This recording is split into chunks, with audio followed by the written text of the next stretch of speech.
오늘 말씀 제목은 말씀대로 이루어진 심판, 말씀대로 이루어진 심판이란 제목으로 말씀을 나누겠는데요.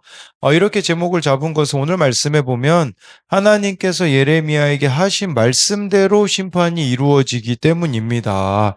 정말 불순종하고 회피하는 자들에게는요, 멸망과 죽음만이 기다리고 있지만, 그 가운데 순종한 자에겐 하나님이 은혜와 구원이 기다리고 있죠. 그래서 저와 여러분들이 이처럼 말씀대로 살아가는 게 얼마나 중요한지 모릅니다. 그렇기에 누군가에게는 이것이 심판의 때로 그치게 될 것이지만 누군가는 그 심판처럼 보이는 때가 구원의 때가 되어질 수 있기 때문인 거죠. 그래서 오늘 이 말씀대로 이루어진 심판을 같이 살펴볼 텐데요. 첫 번째로는요, 회피하는 자에게 심판이 임합니다. 1절부터 3절인데요. 유다의 시드기야 왕 제9년 열째 달에 바벨론의 느부갓네살 왕과 그의 모든 군대가 와서 예루살렘을 에워싸고 치더니 시드기야의 제11년 넷째 달 아홉째 날에 성이 함락되니라. 예루살렘이 함락됨에 바벨론의 왕의 모든 고관이 나타나 중문에 앉으니 곧 네르갈 사레셀과 삼갈 네부와 내시장 살스김이니 네르갈 사레셀은 궁중장관이며 바벨론의 왕의 나머지 고관들도 있더라. 그래서 여러분 이 오늘 1절부터 3절을 보면요. 정확한 날짜가 기록되어 있고 사람들의 이름도 정확하게 기록되어 있어요. 이것이 의미하는 게 뭐겠습니까? 하나님의 말씀은 그대로 이루어진다라는 거죠. 그래서 1절에 보면요. 유다의 시드기 왕 제9년 그때 이제 열째 달, 이제 뒤에도 보면 이게 열째 달 10일이라고도 나와 있는 게 있어요. 그러니까, 이 바벨론의 느부갓네살 왕이 예루살렘을 이때 에워쌌다고 하는데 이때가 언제냐? 바로 1절에 나와 있는 때는 기원전 589년 10월 10일입니다. 기원전 589년 10월 10일인데, 이제 이렇게 포위를 언제까지 했냐? 2절에 보니까 시드기야의 제 11년 넷째 달 아홉째 날의 성이 함락이 되었다라고 이렇게 말씀해주고 있어요. 그래서 장기간 포위 공격의 기근까지 더해져 시드기왕 제11년이라는 것은 2년이 지난 거죠. 그래서 기원전 87년 4월 9일, 587년 4월 9일에 이렇게 예루살렘이 함락되고 맙니다. 3절에 보면 왕의 고관이 나타나 중문에 앉았다고 하는데 이 중문에 앉았다라는 것이 의미하는 것은 뭐냐면 예루살렘이 완전히 함락되었음을 보여주고 있는 것이에요. 바벨론에 의하여서 남유다가 완전히 정복되었음을 의미하는 거죠. 남유다가 완전히 말씀대로 멸망한 것이라고도 볼 수 있겠고요. 이렇게 포위된 지 2년 후에 멸망했다라는 것은 우리들에게는 무슨 말이겠습니까? 회개할 시간은 충분히 주어졌다라는 겁니다. 그런데 이 회개의 기회를 놓쳐버리니 심판받게 기다리고 있는 것이 없는 것이겠죠. 이렇게 불순종한 시드기야는 어떻습니까? 4절 5절에 보면요. 유다의 시드기야 왕과 모든 군사가 그들을 보고 도망하되 밤에 왕의 동산길을 따라 두담 샘문을 통하여 성읍을 벗어나서 아라바로 갔더니 갈대아인의 군대가 그들을 따라 여리고 병원에서 시드기야에게 미쳐 그를 잡아서 데리고 하마 땅 리블라에 있는 바벨론의 느부갓네살 왕에게로 올라가며 왕이 그를 심문하였더라. 이 시드기야 왕과 모든 군사가 그들을 보고 도망하였다라는 것은 이 바벨론 군대를 보고 도망한 거죠. 그랬을 때 이제는 또 이렇게 도망가고 있는, 회피하고 있는 시드기야의 모습이 나타나 있어요. 그래서 4절에 두담 샘문을 통하여 성읍을 벗어나 아라바로 갔다라는 것은 비밀문으로 있잖아요. 탈출을 시도했다라는 겁니다. 그러니까 도망가면 도망갈 수 있었을 줄 알았던 거죠. 회피하면 되올 수 있었다라고 생각을 한 거죠. 그래서 이 비밀 통로로 예루살렘 남쪽 지역인 아라바로 도망쳤지만 도망칠 수 없었다라는 겁니다. 5절에 보면 갈대아인의 군대가 추격해 여리고 평원에서 시드기야 왕을 잡았다라는 거죠. 여러분, 우리가 착각하는 것 중에 하나가 뭡니까? 도망갈 곳이 있다고 생각합니다. 쉽게 말하면 계속 회피함으로 살 길이 있다고 생각을 하는 겁니다. 여러분, 도망갈 곳은 없습니다. 회피할 곳은 없습니다. 우리에게 유일한 선택지는 도망가는 게 아니라 하나님께 돌아오는 것입니다. 어제 어느 이제 병원에 입원해 있는 우리 청년에게 이렇게 연락이 왔어요. 네, 이렇게 정신병원에서도 치료받고 있는 청년인데, 왜 연락했는가 보니까 거기서 또 이제, 예, 이렇게 여자친구를 또 생기게 되는 것 같아요. 네, 그렇게 여자친구로 또 도망가게 되어지면 길이 있겠습니까? 아니죠. 그가 선택해야 되는 것은 예, 하나님께 돌아오는 거예요. 하나님께 돌아오는 게 뭐겠습니까? 예, 이렇게 날마다 우리가 말씀 묵상으로 나아가는 것이고 또 공동체에 잘 속해 가는 것만이 그가 살 수 있는 길인데 다른 길을 선택하면요, 더 멀어질 수밖에 없음을 좀 보게 되어지는 거죠. 6절, 7절에 보니까요, 바벨론의 왕이 리블라에서 시드기야의 눈앞에서 그 아들들을 죽였고, 왕이 또 유다의 모든 귀족을 죽였으며, 왕이 또 시드기야의 눈을 빼게 하고 바벨론으로 옮기려고 사슬로 결박하였더라. 네, 여러분, 이렇게 회피하고 도망가는 자의 인생의 결말을 보라는 것이죠. 예, 이 시드기야 눈앞에서 아들들이 죽임당하는 모습을 그는 보게 됩니다. 예. 그리고요, 여러분 생각해 보십시오. 7절에요. 이제 눈이 뽑혀지게 되거든요, 시드기야가. 그리고 바벨론으로 옮기려고 사슬로 결박당하는데, 여러분 마지막으로 본 시드기야가 그 장면이 뭡니까? 자기 아들들이 죽임당하는 모습이었기 때문에 여러분 흔히 이것이 우리가 말하는 트라우마라고 할 수 있지 않겠습니까? 그런 의미에서 여러분 말씀 없이 사는 인생은 트라우마의 연속이자 상처의 연속이라고 할 수 있습니다. 회피하지 마십시오. 비참함만 남을 뿐입니다. 왜 이렇게 되었습니까? 시드기야가요, 하나님의 말씀과 다른 사람들의 주장과 자신의 인간적인 바램 속에서 갈등하다가 결국은 이렇게 되어 버렸다라는 것입니다.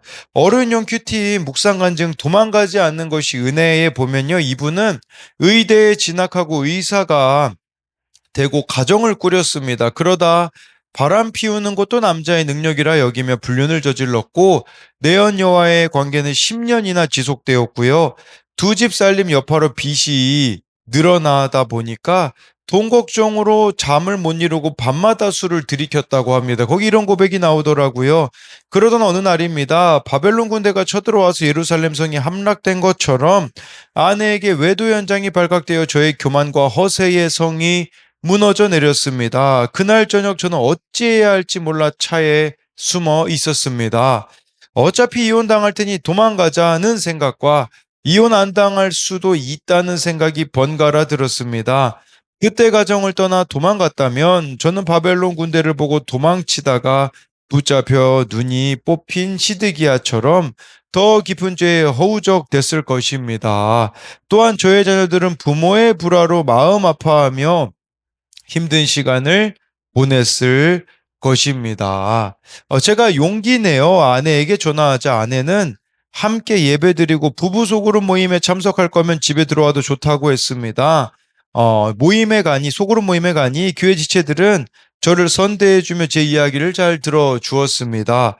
그 후 저는 공동체에서 양육훈련을 받으면서 저의 교만과 음란을 회개하게 되었습니다. 지금은 교회 소그룹 리더로서 저와 비슷한 죄표를 가진 지체들과 말씀으로 삶을 해석하고 있습니다. 마땅히 이혼당하고 망했어야 하는 저를 구속사 말씀으로 돌이켜 살아나게 하신 주께 감사드립니다. 네, 이게 아까 그 마지막 시드기야가요, 아들들이 죽고 두 눈 뽑히는 거 반대가 되었다라는 거죠. 예, 정말 우리가 회개하고 돌이키면요, 살 수 있습니다. 그렇기 때문에 자녀들도 살게 되었고 뿐만 아니라 자기 자신도 살게 되었다라는 것을 보여주는 것이죠. 그래서 이것에 대한 적용 질문은요, 내가 하나님의 경고의 말씀을 듣고도 돌이키지 않았다가 후회한 일은 무엇입니까? 정말 회개의 기회가 주어졌지만 그걸 외면해서 후회했던 적이 우리들에게 무엇이 있는가를 묻는 것이고요. 또 한 가지는요. 나는 무엇으로 회피하며 도망하고 있습니까? 이 시드기야처럼 지금 내가 회피하고 도망가는 거 무엇인가? 오늘 내가 꺾어야 할 고집은 무엇입니까? 우리가 회피하고 도망하고 있는 부분 또한 내가 꺾어야 하는 고집이 무엇이 있는지를 묻는 겁니다. 네, 두 번째로는요, 회개하는 자에게 구원이 임합니다. 8절부터 10절인데요. 갈대아인들이 왕궁과 백성의 집을 불사르며 예루살렘 성벽을 헐었고 사령관 느부사라단이 성중에 남아있는 백성과 자기에게 항복한 자와 그 외에 남은 백성을 잡아 바벨론으로 옮겼으며 사령관 느부사라단이 아무 소유가 없는 빈민을 유다 땅에 남겨두고 그날의 포도원과 밭을 그들에게 주었더라. 8절에 바벨론 군대가요 예루살렘 왕궁 백성의 집 예루살렘 성벽도 파괴하고 불태웠다고 말씀해주고 있어요. 9절에 보니까요 사령관 느부사라단이 성중에 남아있는 백성 자기에게 항복한 자 그 외의 백성을 바벨론으로 잡아갔죠. 근데 10절 말씀에 보면요 놀랍게도요 소유가 없는 빈민에게는 유다 땅을 남겨두고 포도원과 밭을 그들에게 나누어 주었다라고 합니다. 이는 예루살렘과 유다 땅이 이제서야 안식년에 들어가게 되었다라는 의미도 있고요. 또 이것은 이런 측면에서 생각해 볼 수 있습니다. 아무것도 가지지 못했던 자들에게는 많은 것이 은혜로 주어졌다라는 거죠. 반대로 많은 것을 소유한 자들은 빈손이 되어서 바벨론으로 옮겨졌지만 아무것도 가진 것 없는 빈민들은 포도원과 밭을 받습니다. 여러분 이것을 우리가 영적인 의미로 보자면 어떤 의미가 되겠습니까? 의지할 것이 많은 자들 있잖아요. 그런 자들은 하나님을 의지하지 않기 때문에 결국은 심판을 받게 되겠지만 의지할 것이 없는 자들 그리하여 하나님을 전적으로 의지하는 이 빈자는 구원받는 자라는 것을 보여주는 것입니다. 네, 11절 12절을 보면요. 바벨론의 느부갓네살 왕이 예레미야에 대하여 사령관 느부사라단에게 명령하여 이르되 그를 데려다가 선대하고 해하지 말며 그가 내게 말하는 대로 행하라 라고 말씀해 주고 있어요. 여러분 이것만 봐도 하나님께서 말씀하신 것이 사실이었다라는 거죠. 이 느부갓네살 왕이 사령관 느부사라단한테요. 예레미야 잘 보살펴주고 절대로 해하지 말고 원하는 대로 다 해주라고 합니다. 왜 그렇습니까? 예레미야가 바벨론의 승리를 예고하며 바벨론에 항복해야 산다는 메시지를 선포했기 때문입니다. 그러나 여러분 본질적으로는요 하나님의 은혜와 섭리에 힘입은 것이라고 할 수가 있죠. 여기 12절에 그를 데려가 선대하고 예레미야를 선대하라고 말했잖아요. 선대한다라는 것은 원어로 그에게 직역하면요 그에게 너의 눈을 두라라는 뜻이에요. 이는 직접 관리하고 보호하라는 의미로 이해할 수 있는 거죠.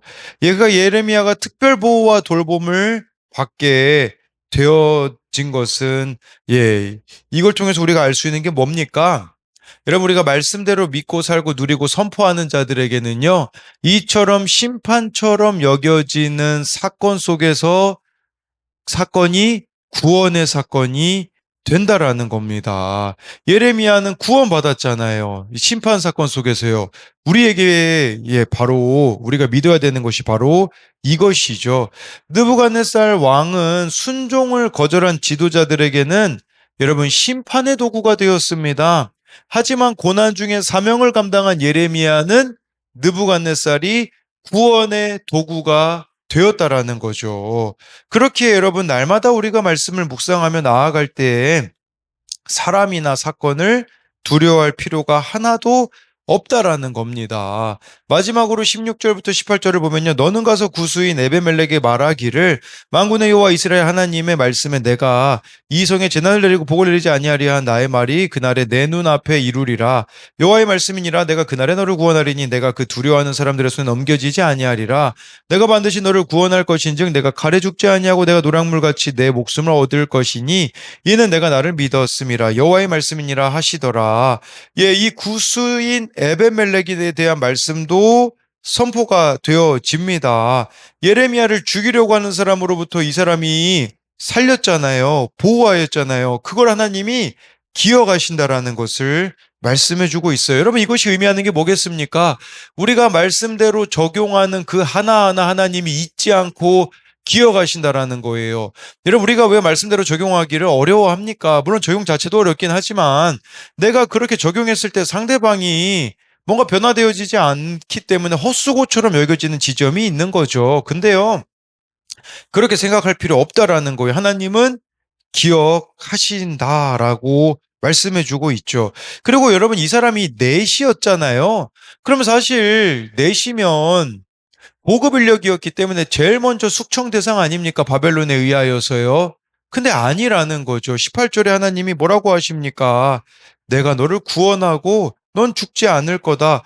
왜 그렇습니까? 18절 마지막에 보십시오. 이는 내가 나를 믿었음이라.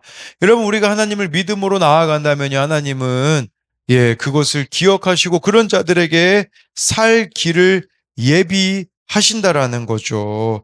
그렇기 때문에 여러분, 우리들에게도 이 에베멜렉처럼 말씀이 들릴 때 순종하면요, 그 말씀대로 손과 발을 움직여 은혜에 보답하면 하나님은 이런 자들을 책임져 주신다라는 거죠. 예, 그렇기에 지금 여기 예레미야도 살죠. 에베멜렉도 살죠. 10절에 나와 있는 빈민들도 살죠. 여러분, 우리들에게 필요한 게 뭡니까? 마치 빈민처럼 아무 소유가 없는 빈민의 마음으로 나의 고집을 내려놓으십시오. 그리고 공동체의 권면을 따라 하나님이 이끄시는 대로 살겠습니다라고 고백할 때에 구원의 길이 열려 있다라는 겁니다. 그래서 이것에 대한 적용 질문은 나는 내 소유를 의지하는 부자입니까? 하나님만 바라보는 빈자입니까? 또 한 가지는요, 빈민의 마음으로 나의 고집을 내려놓고 공동체의 권면을 따르고 있습니까? 그럴 때에 어떤 상황에서도 하나님이 나를 지키실 것을 믿습니까? 기도하겠습니다. 살아계신 하나님, 오늘 말씀대로 이루어지는 심판을 봅니다.